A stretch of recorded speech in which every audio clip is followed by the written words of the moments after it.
what is up? My name is Meaghan and welcome back to Book Talk with Meg, or welcome if you are new. Today I'm here with a really exciting video because I think everybody knows this week is Valentine's Day week, and because I'm a sucker for love, like I love love and I love to read about love, I thought I would combine all these things and film for you guys my favorite tropes in romance books, or just books in general that have these like romantic tropes even on the sideline. And I decided to also add some recommendations because I feel like a lot of times on BookTube, when I look at these kinds of videos, a lot of people just mention the tropes and not like their favorite books with it or things they would recommend or that kind of stuff. And I feel like it would help you guys out if I showed you guys some of my favorite books for each of these tropes. So I have 5 tropes to talk about, which I'm not changing the world with these, but these are really things I love to see in books, and I feel like some of these books you might never have heard of, some of them you might already have read, but in any case, hopefully it's helpful to even one of you guys. So without further ado, let's hop on in. One of my favorite tropes of all time, and I feel like it's a crowd pleaser for basically everyone, is the fake dating trope when done right. Now here's the thing, I don't like fake dating tropes that involve cheating and all that kind of stuff. This is why I DNF'd Frankly in Love, because there's cheating in that fake dating trope, which not a fan.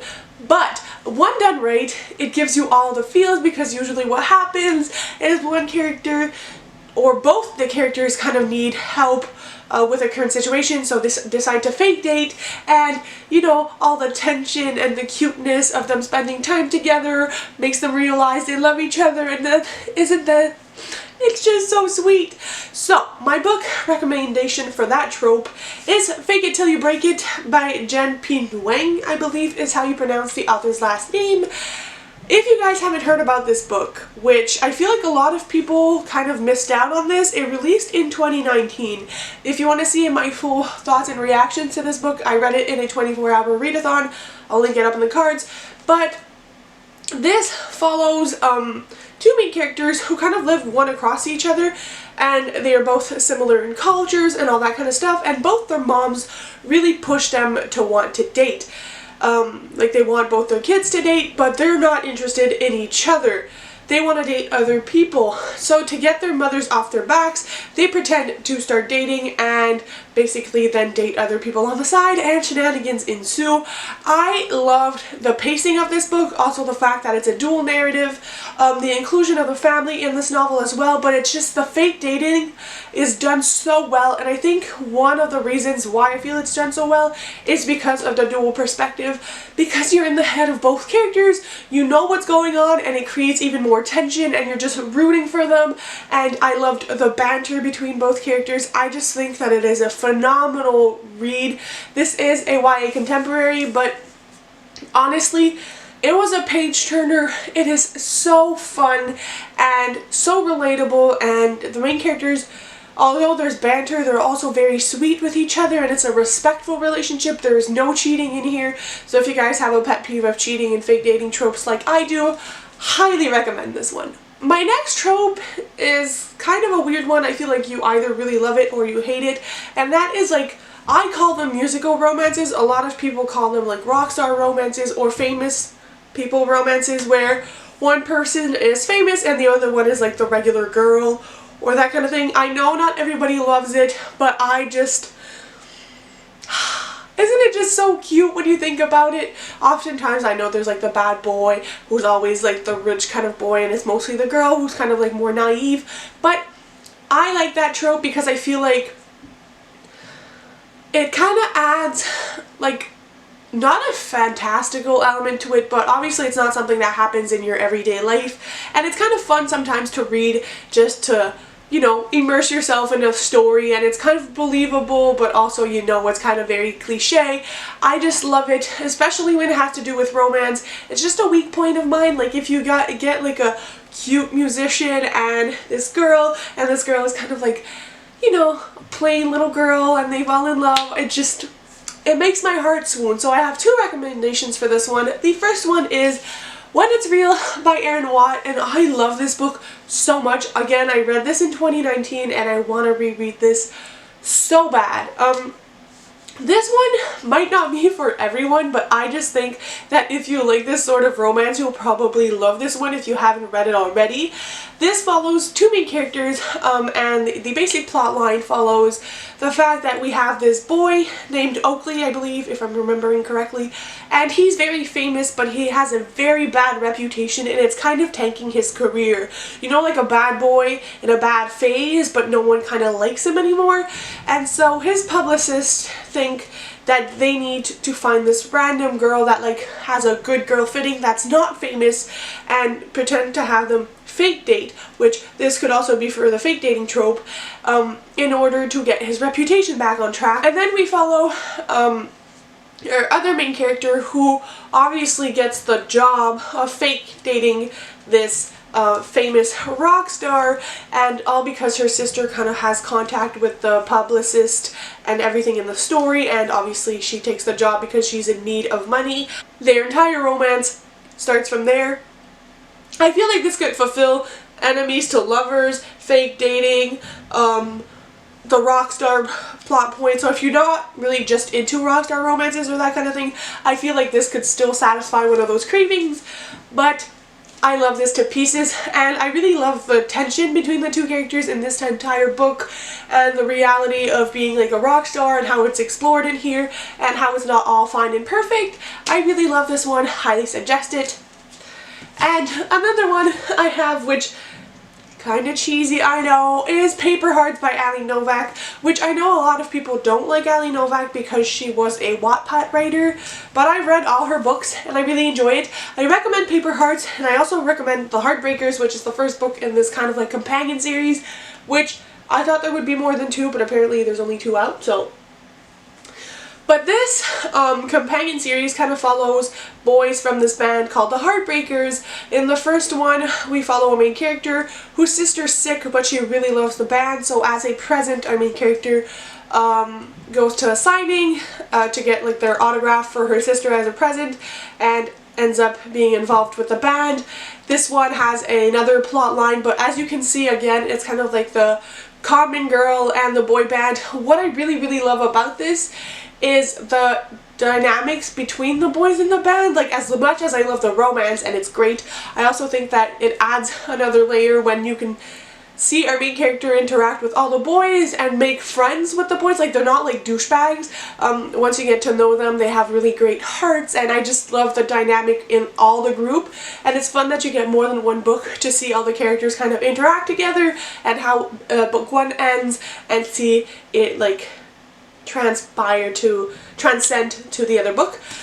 So yeah, really love these. Again, this is like a typical kind of book for this, but I just love the writing, and I love the feels. Like I squealed when I read these books. So I feel like you can't really have a favorite tropes video without including enemies to lovers, because I feel like it's like the given trope. Everybody loves that kind of thing. I have 3 recommendations for this one.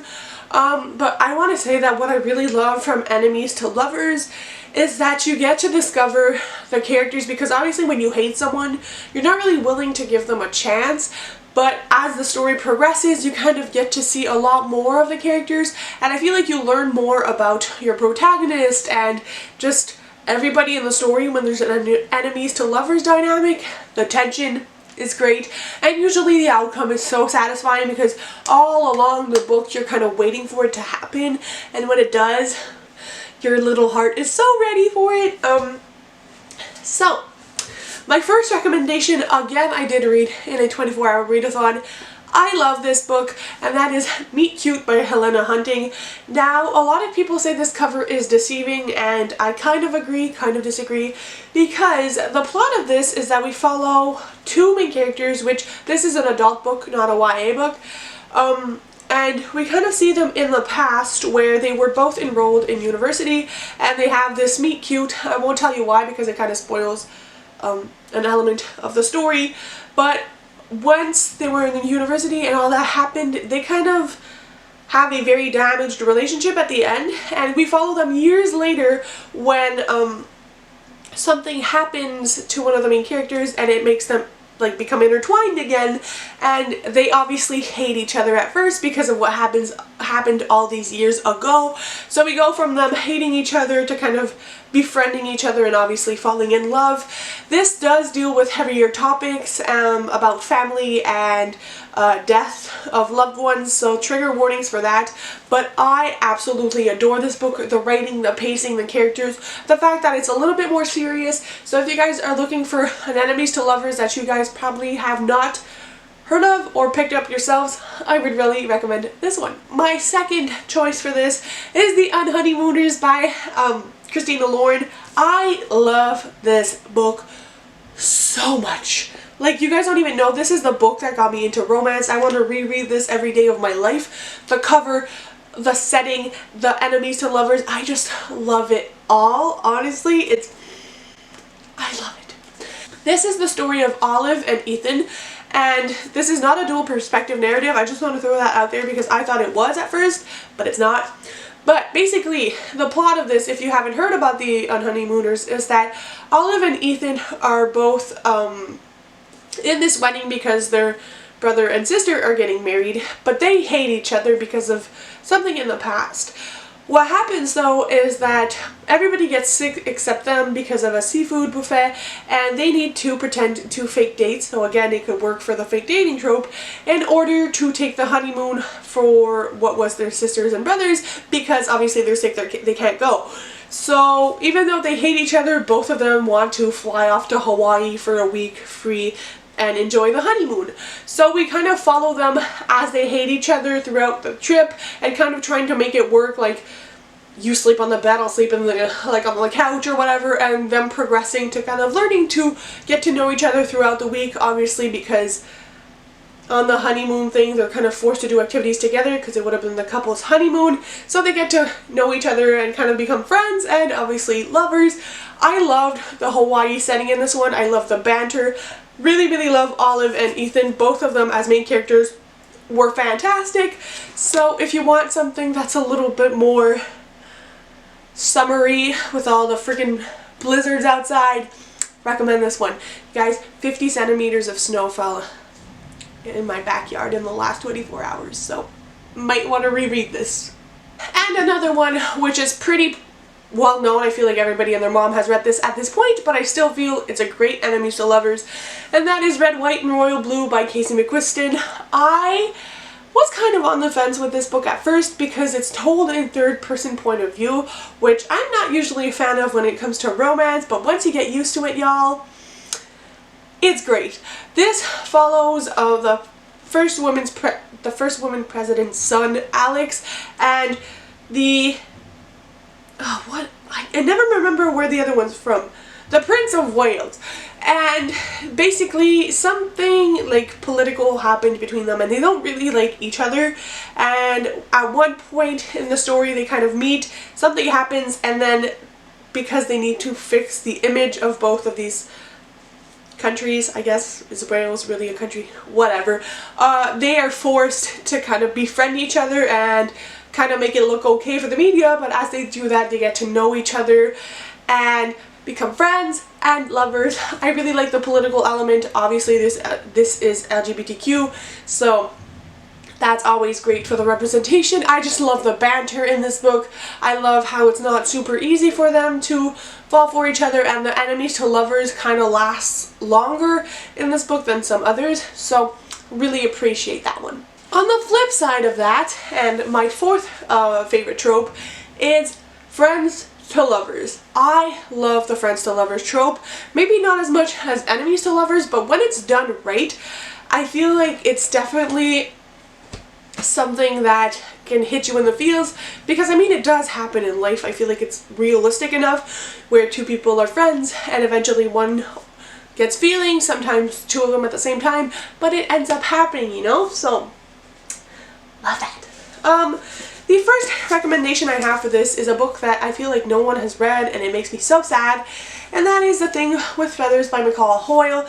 This is a YA novel that follows a main character who has a chronic illness of epilepsy, and she has always been homeschooled, but her doctor and her mom believe it's time for her to actually go out in public and be like go to actual public high school, and it kind of follows her journey not wanting other people to know about her chronic illness. But along the way, she does make some friends. One in particular who I adore. This boy is so stinking sweet. He is a sweetheart. Everybody loves him, and I just love his character. I feel like he's such a caring boy, and they become friends, and through all of that, obviously, their romance develops. But I really feel like it was a great book because both main characters really took the time to get to know each other. Obviously, with the insecurities of our main character, it kind of slows down the relationship, so you really get to see them be friends before they are lovers, and I really appreciated that. It's very sweet and just a beautiful, kind of sad but beautiful story. Really recommend this one, or anything by McCall Hoyle. Honestly, you guys are sleeping on this and it makes me so mad.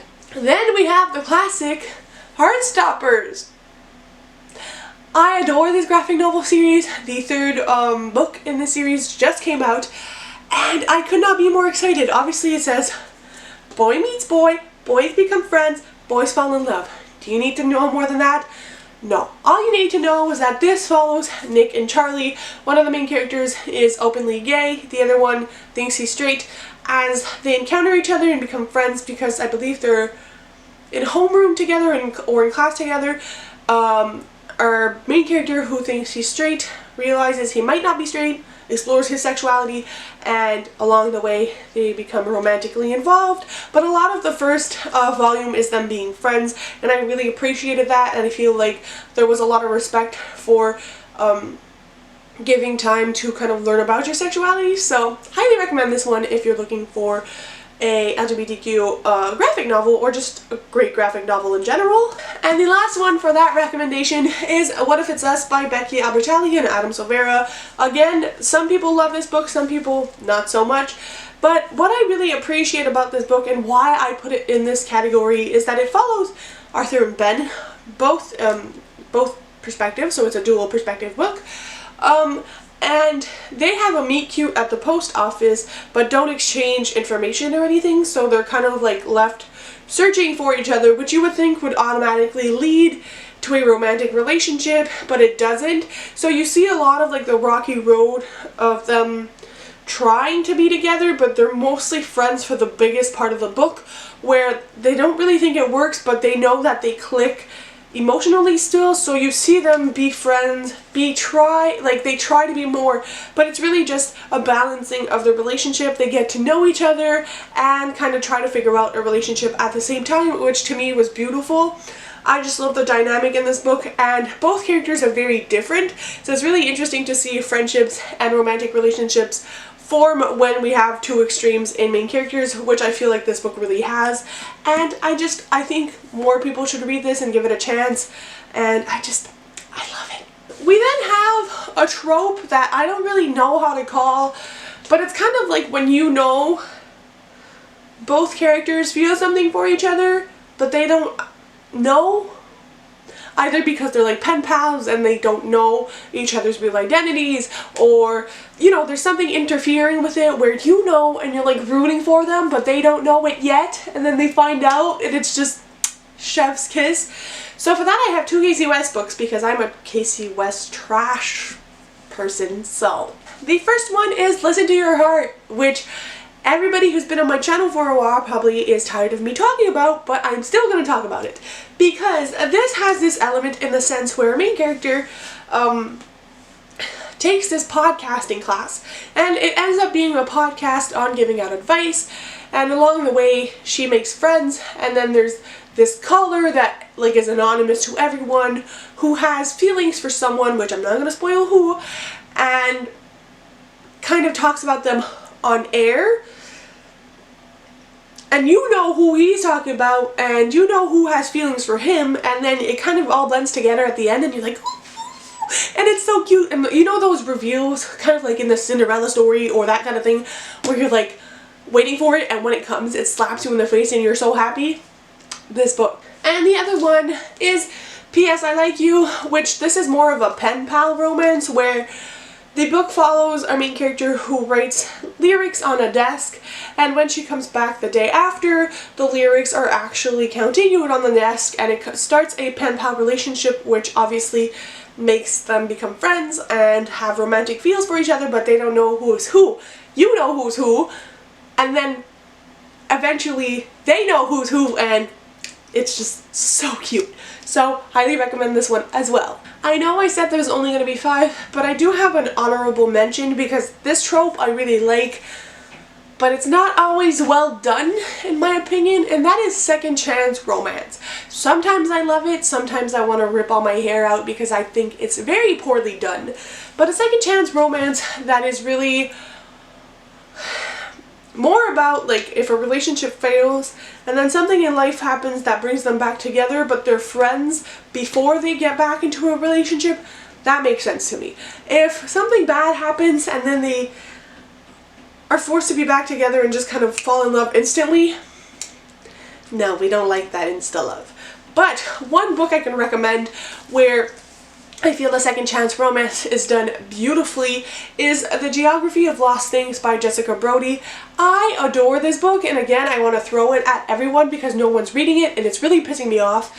This is mainly a road trip book. It follows a main character whose life is kind of not going so well. They have financial problems in her family, which makes them have to like sell their house, like they're taking back the bank and everyone are taking back their house, and she has kind of like a missing father figure, but her father actually passes away and gives her his car, which she wants to sell to try to save her home. And the only thing is that car is stick shift and she can't drive stick shift, so her ex volunteers to actually go on this road trip with her to sell the car, and along the way you learn about their story, about their friendship. They obviously have to talk on this road trip, so it's kind of like them rekindling their relationship, figuring out what happened, becoming friends, and then becoming more. The boy main interest in this is one of my all-time favorite boys ever. I adore him. I think our main character was also very strong. The road trip element is great, and overall this book deserves a lot more hype. So if you guys like second chance romances, pick this one up. So now that's actually it for my video. Let me know down below what your favorite tropes are, and if you have any recommendations for me based on the tropes that I love, and I'll see you very soon with another video. Bye guys!